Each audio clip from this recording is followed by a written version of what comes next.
Hi guys, welcome back to the channel. So today's video is very different from my usual kind of content that I usually upload on this channel, and this is something that I'm doing out of necessity. It's a social cause. You guys, I believe anyone who is watching this video has probably heard about what I'm about to talk about. The SARS protest that is currently happening all over Nigeria.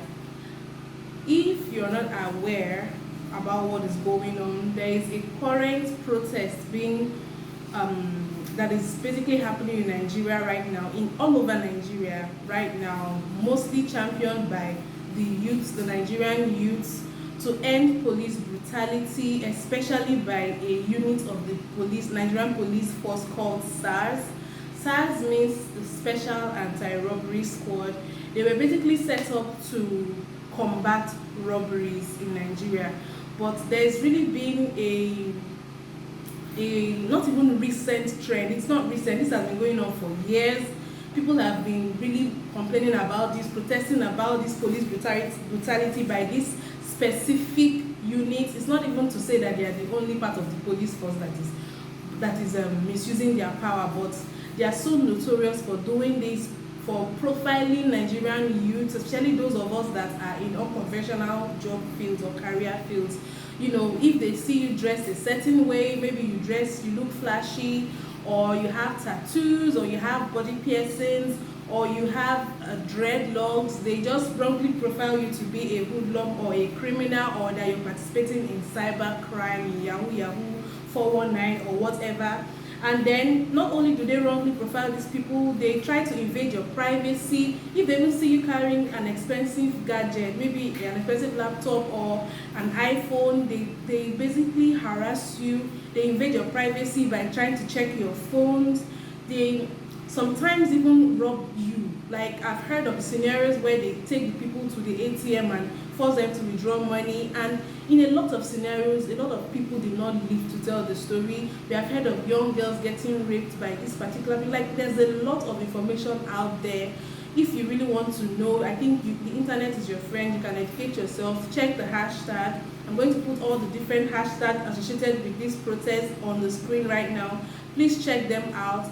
And I'm so happy that this time around it didn't just end by a few tweets here and there as it usually does. This time around, Nigerian youth actually came out in their numbers to protest on the streets of Nigeria in one voice. I am so proud of my generation, because this is the first time that I can say in my lifetime that I'm seeing this kind of movement happening. People are coming out fearlessly, and I have to commend everybody who is lending their voice to this cause.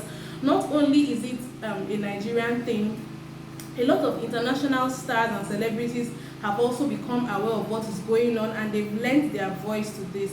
A lot of people, like, I'm so happy that this is not just starting and ending in Nigeria now. The world is getting to know our plight, and I really do hope something positive comes out of this. Really, I think it's so sad I have to say this on YouTube, but everyone that is a typical Nigerian knows that there's a lot of abuse of power that goes on in our country, both in the law enforcement sector, even our governors, like our leaders. A lot of people abuse their power. There's no accountability, and then youths that are struggling to survive are now being harassed, are now being questioned about their source of livelihood, and sometimes they are brutally murdered in cold blood. Now, Nigerians have been coming out in their numbers, our youths especially, and protesting and saying end SARS. And unfortunately, yes, it was supposed to be a peaceful protest, but there have been cases of people being shot at sporadically by this same police that are supposed to serve and protect us. In Nigeria, like, people say police is your friend. That phrase is not true in Nigeria here. Like, when we see the police, you're very, very likely going to want to run the other way. And I think that is so sad, because if we cannot trust our law enforcement, I wonder who we are supposed to trust. So, like, I've actually been in a situation where I was traveling from Lagos, Nigeria, to the eastern part of Nigeria. I was in a bus, and usually, like, if you're traveling by road on a road trip across Nigeria, there are always several stop and checkpoints along the express. So these stop and checkpoints are either run by the military or the police or even the SARS.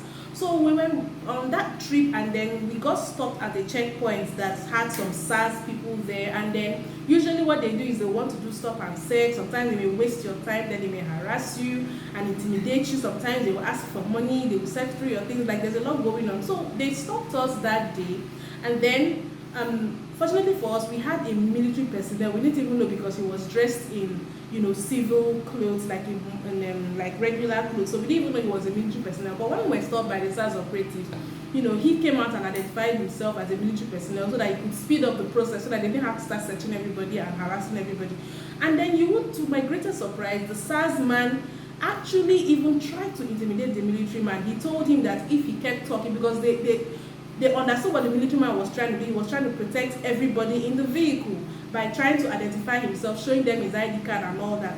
And they even threatened, because he was a young guy, they even threatened that they would just kill him and dump his body in the bush, being that what right did he think he had to basically kind of like stand up for the people that they were trying to harass. So you guys can imagine, if they could threaten a full military personnel, imagine what they would do to a regular, young, defenseless Nigerian youth. So you guys, I think it's about time. A lot the IGP of that is the Inspector General of Police in Nigeria, came out a few days ago to say that SARS has been disbanded, but Nigerian youths are still not satisfied, because we still want to hear decisively from our president.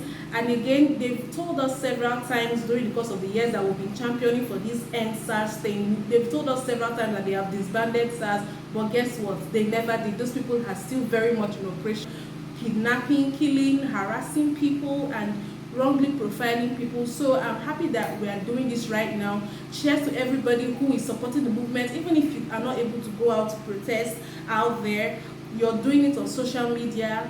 I just want to say cheers to you guys. Like, keep up the good work. I really do hope we get the positive results that we seek. I hope no more lives are lost, because it's so sad to see Nigerian lives being cut short by police brutality or this SARS unit.